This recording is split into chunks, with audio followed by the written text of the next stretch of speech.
In the heart of desolate industrial town lies the iron factory, a sprawling beast of steel and smoke that feeds on the lives of its workers. The factory owner, Mr. Gibbs, enjoy a life of luxury, far removed from the sweat and toil of all those workers staying his empire. This is the story of inequality, exploitation, and the workers' collective fight for justice.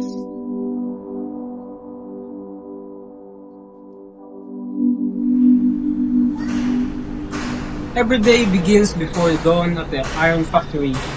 Men, women, even children line up in a bitter cold for a major wage. They endure endless hours and suffocating heat, forging steel that builds the dreams of the wealthy.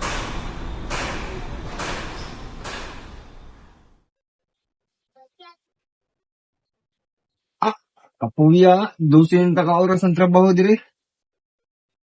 Sakit na ngayong likod. Gamay rin kayo tagsildo. Lagi, sige na trabaho dire. Nasa itong fieldo, kung nga nasa itong ikaw. Siya pa ng trabaho dire. Magkatilaw tapos siya kalisod. Nagkalisod dire. Siya nagpakalipay. Usahay, siguro na huna, kung nabawa tayo pag-asa ni. Kung hatod kito sa takoton maginganin. Mr. Greaves, the factory owner, enjoyed the fruit of labor he's never sold. To him, the workers are mere cooks in his machine.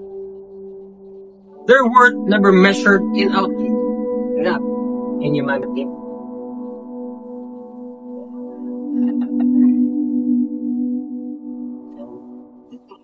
Income na sad. Pag mo reklamo sila, ako sila panilisan. Ang mga tao talaga, mga desperado.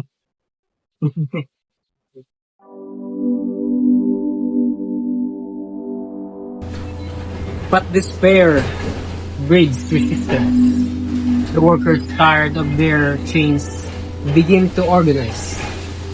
They know their power lies not in individual, but in unity.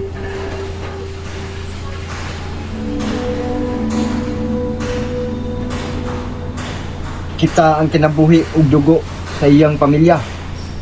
Kung walay kita, walay iya. Maong atong idemanda atong patas na sweldo. Ug patas para sa atong usag-usa ka tawo.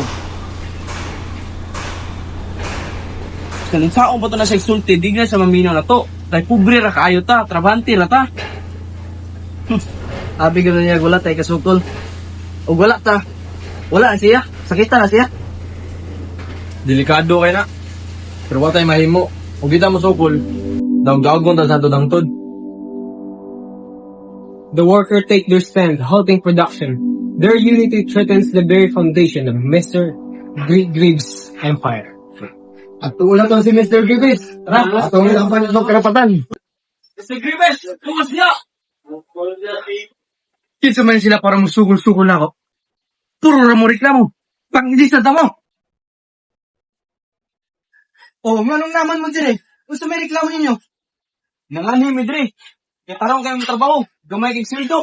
O gamay kayong sweldo. Gamay kayo. Reklamo. Dili mayo. Patay. Pag mo reklamo ni sila sa mga otoridad, mangutang akong factory. Sige.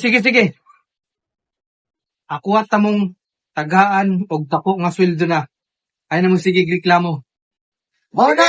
Tara, tara! Under pressure, Mr. Gibbs concedes. The workers secure better wages, shorter hours, and safer conditions. Though small, it is a victory, a step toward equality. Dili ni kay para sa atong arang. Para nis kabaguan sa atong sistema. Mas kusog pa ta kaysa nasiyang nauna. Salamat. Nakita ito yung kamayang kahayag.